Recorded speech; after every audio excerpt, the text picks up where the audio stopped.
Selamat pagi teman-teman kelas 5 di seluruh Nusantara. Bagaimana kabar kalian hari ini? Sudahkah kalian berolahraga? Hari ini, Franz meminta kakak untuk menemaninya bersepeda. Tapi, kakak malah ditinggal. Sebelum memulai pelajaran kita pagi ini, kita berdoa ya, agar ilmu yang kita dapatkan bisa berguna. Berdoa dimulai.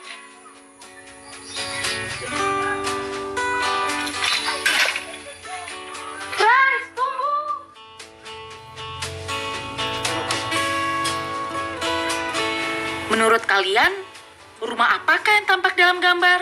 Apakah kira-kira fungsi rumah tersebut? Kalian akan menemukan jawabannya setelah ini. Ayo membaca. Di Desa Minggir, daerah perbukitan Menoreh, daerah istimewa Yogyakarta, ada banyak petani rempah-rempah. Sejak tahun 2014, petani rempah-rempah ini mengembangkan usaha mereka dengan dibantu oleh pasangan suami istri Andika Mahardika dan Nurrahma Asri Saraswati. Pak Andika dan Bu Asri Saraswati mengajari para petani rempah untuk mengeringkan rempah-rempah yang mereka hasilkan.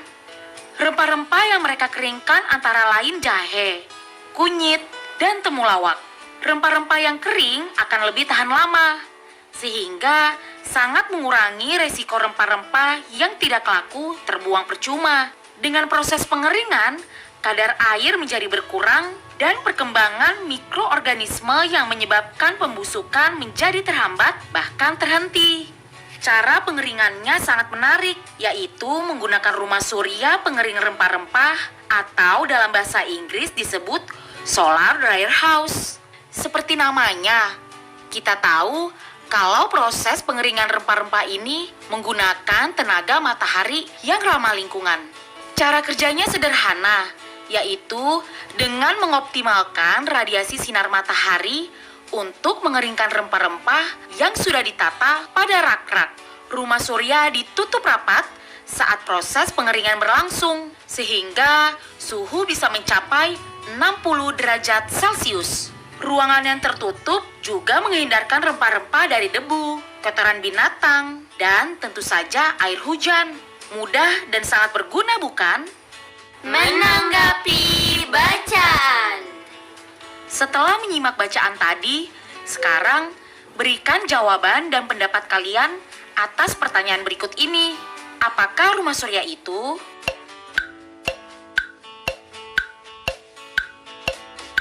Rumah surya adalah rumah yang dibuat untuk mengeringkan rempah-rempah dengan menggunakan panas matahari.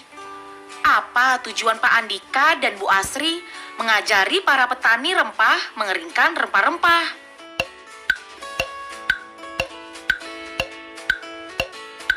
Tujuan Pak Andika dan Bu Asri mengajari para petani adalah untuk mengembangkan usaha para petani rempah. Ayo menulis.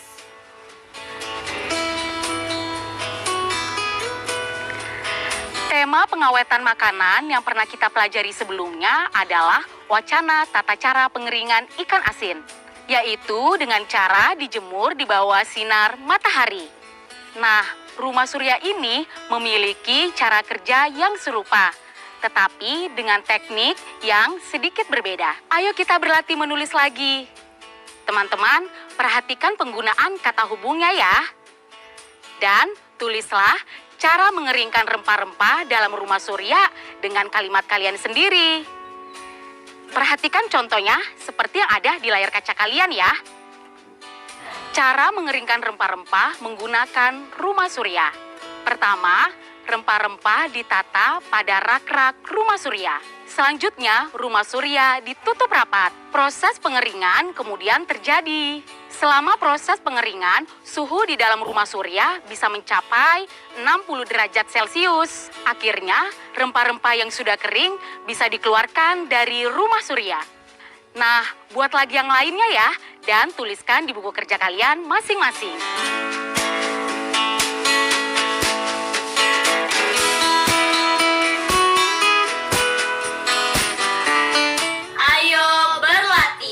Kata-kata hubung dalam bacaan berikut ini salah tempat. Kembalikanlah kata-kata hubung tersebut ke tempat yang tepat ya.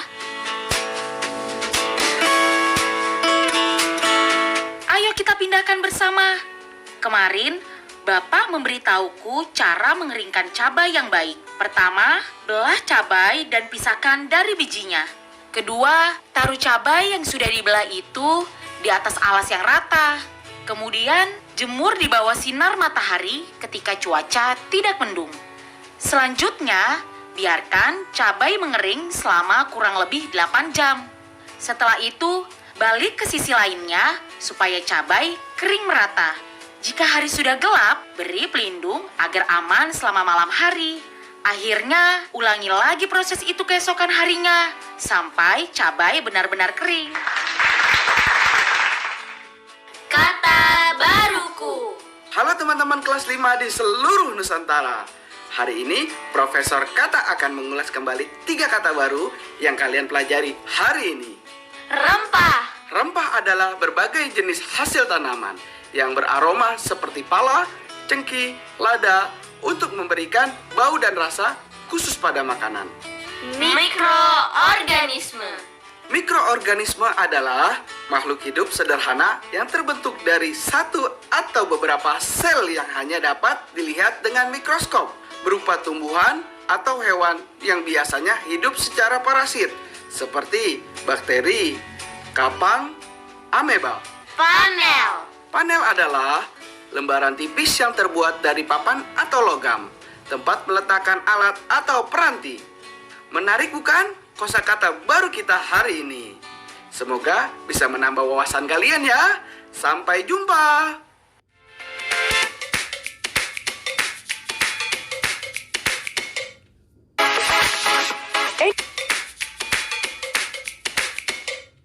Ayo menebak. Perhatikan persegi panjang di layar. Bilangan 33 digambarkan dengan persegi panjang yang digambarkan dengan sebagian luasan persegi panjang yang diwarnai seperti tampak di layar. Sekarang, seberapa luaskah bagian persegi panjang yang harus kalian warnai untuk menggambarkan bilangan 75?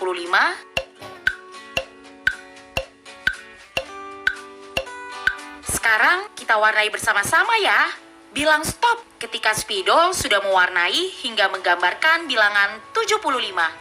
Stop. Sepertinya ini tidak menggambarkan bilangan 75.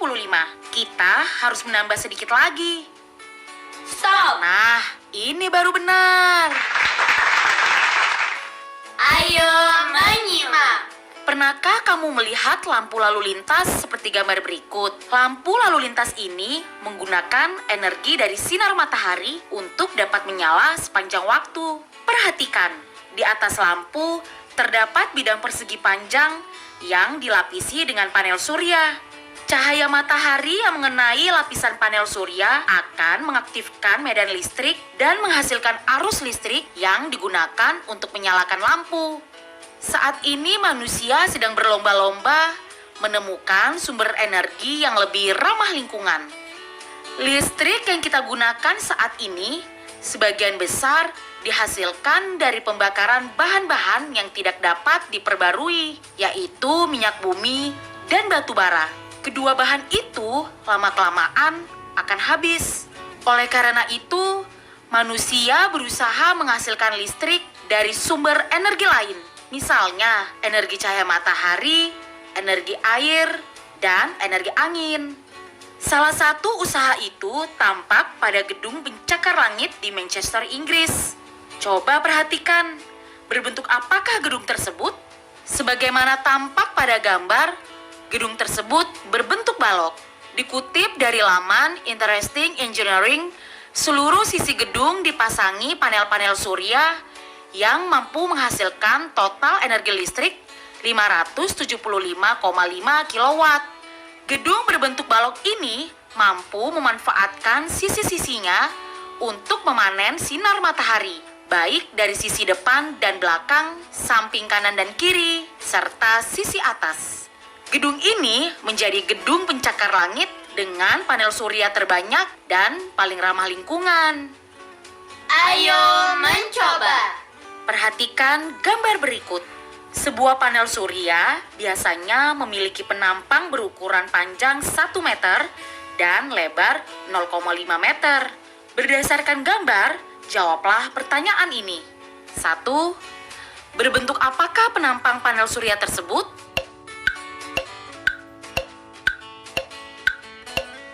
Benar sekali, panel surya yang ada di layar berbentuk persegi panjang. Lalu, pertanyaan berikutnya, berapakah luas dari panel surya yang ada di layar?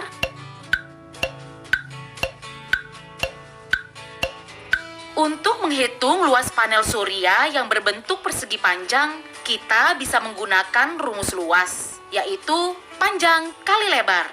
Diketahui panjangnya 1 meter atau sama dengan 100 cm dan lebarnya 0,5 meter atau sama dengan 50 cm.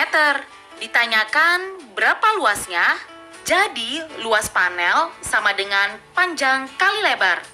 Luas sama dengan 100 cm kali 50 cm sama dengan 5000 cm persegi. Sekarang, perhatikan kembali gambar berikutnya.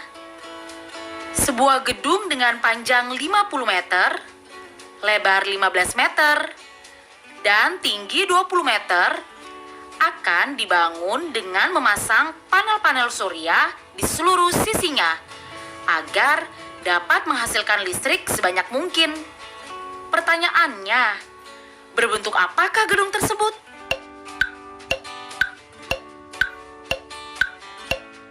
Benar, gedung tersebut berbentuk balok. Lalu, sisi mana saja yang dapat dipasangi panel-panel surya?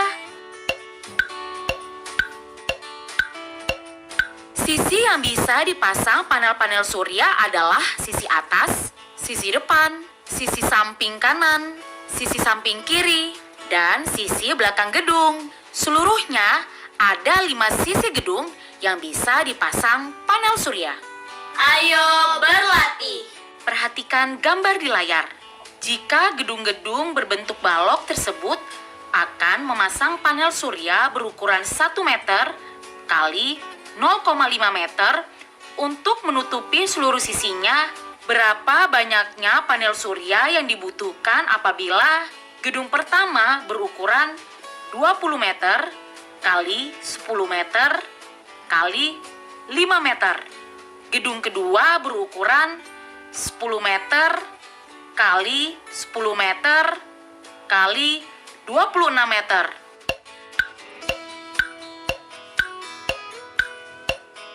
Pertama, kita akan menghitung berapa luas panel suryanya. Luas sebuah panel surya adalah 1 meter dikalikan 0,5 meter, sama dengan 0,5 meter persegi. Jadi, sebuah panel surya luasnya 0,5 meter persegi. Setelah mendapatkan luas panel surya, sekarang kita sepakati dulu bahwa kita bisa memasang panel surya di 5 sisi gedung, yaitu sisi depan, sisi belakang, sisi kanan, sisi kiri, dan sisi atas. Gedung pertama berukuran panjang 20 meter, lebar 5 meter, tinggi 10 meter. Masing-masing sisi pada gedung pertama akan kita hitung berapa luasnya. Ingat ya, rumus mencari luas adalah panjang kali lebar. Maka sisi depan sama dengan 20 kali 10.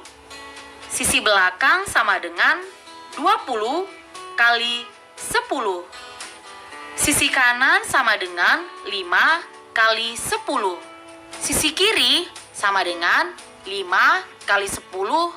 Sisi atas sama dengan 20 kali 5.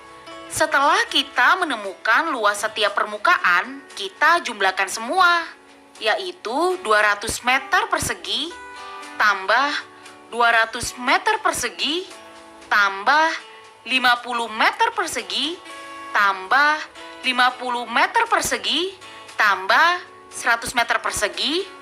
Hasilnya adalah 600 meter persegi. Berarti luas seluruh permukaan adalah 600 meter persegi. Sekarang kita menghitung banyaknya panel surya yang dibutuhkan gedung pertama.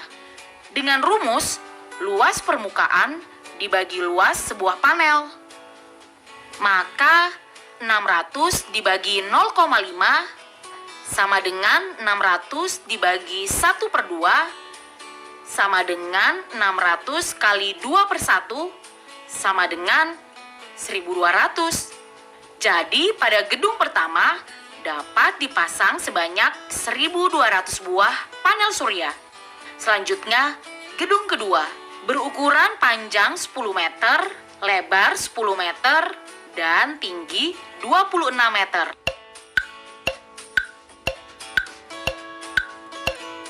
Sama dengan sebelumnya, kita bisa memasang panel surya di 5 sisi gedung, yaitu sisi depan, sisi belakang, sisi kanan, sisi kiri, dan sisi atas. Masing-masing sisi akan kita hitung berapa luasnya.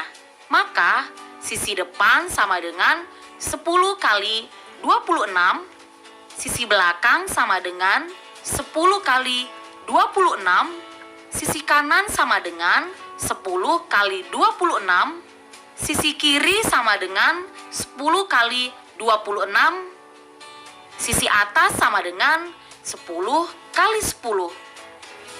Setelah kita menemukan jumlah luas permukaan, kita jumlahkan semua hasil luas sisi masing-masing, yaitu 260 meter persegi tambah 260 meter persegi tambah 260 meter persegi tambah 260 meter persegi tambah 100 meter persegi. Hasilnya adalah 1.140 meter persegi. Berarti luas permukaan adalah 1.140 meter persegi. Sekarang kita menghitung banyaknya panel surya yang dibutuhkan di gedung kedua.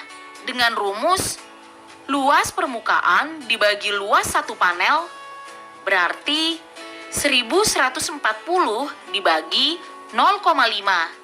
0,5 sama dengan 1/2, sehingga 1.140 dibagi 0,5 sama dengan 1.140 dibagi 1/2 sama dengan 1.140 kali 2/1 sama dengan 2.280 buah panel surya.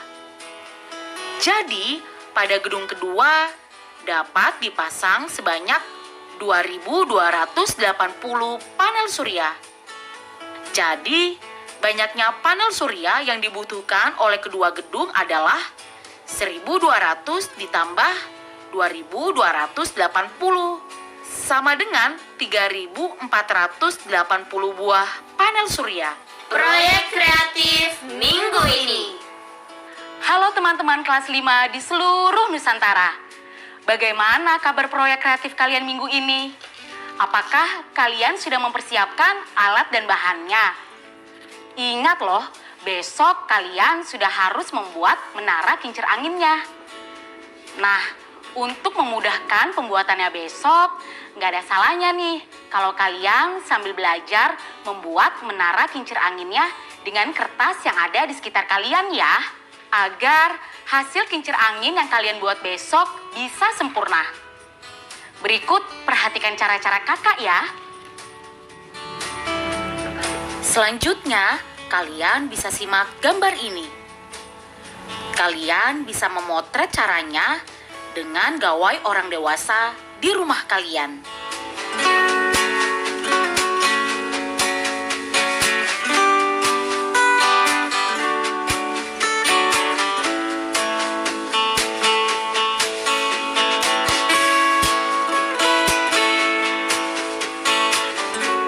Yeay, punya aku jadi. Punya kamu mana?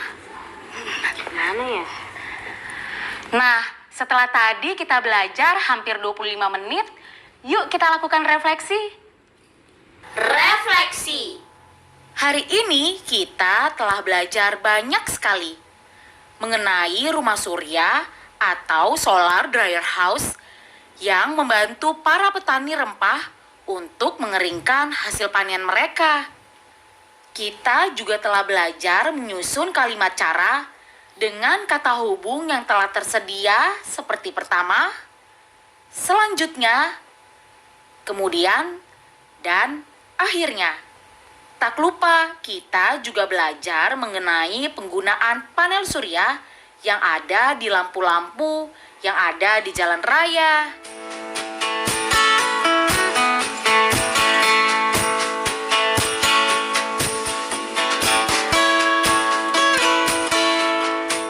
Teman-teman, tak terasa sudah 30 menit kita belajar. Bagaimana perasaan kalian? Apakah kalian senang? Bingung? Atau kesal? Kalau kakak, tentu kakak senang karena mendapatkan ilmu baru cara membuat kincir angin dari kertas lipat. Kakak sudah gak sabar untuk membuat proyek kreatif minggu ini. Apabila kalian menemukan kesulitan, kalian bisa bertanya kepada orang tua, wali, bahkan guru-guru kalian ya. Semoga ilmu yang kita dapatkan hari ini bisa berguna untuk kita semua. Saya Kalisa, pamit. Dah.